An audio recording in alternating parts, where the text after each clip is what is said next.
നമുക്കിന്ന് ബ്രേക്ക്ഫാസ്റ്റിന് കോഴിക്കട്ട ഉണ്ടാക്കിയാലോ? മധുരമുള്ള കോഴിക്കട്ടയല്ല, ഉപ്പ് കോഴിക്കട്ട. നിങ്ങളുടെ ആരുടെയെങ്കിലും നാട്ടിൽ ഈ കോഴിക്കട്ട ഉണ്ടെങ്കിൽ ഒന്ന് പറയണേ. ഇതിന് നമ്മൾ പച്ചരി എടുക്കുക, അതിന് നല്ലോണം കഴുകിയിട്ട് തോരാൻ വേണ്ടി വയ്ക്കുക. ഒരു 15 മിനിറ്റൊക്കെ വെച്ചാൽ മതി, അപ്പോഴത്തേക്കും വെള്ളം തോർന്ന് കിട്ടും.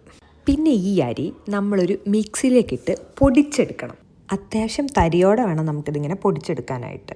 പിന്നെ ഒരു ചീനച്ചട്ടിയിലേക്ക് എണ്ണ ഒഴിക്കുക, അത് ചൂടാവുമ്പോൾ കടുക്, ജീരകം, വറ്റൽമുളക് ഇട്ട് കൊടുക്കുക.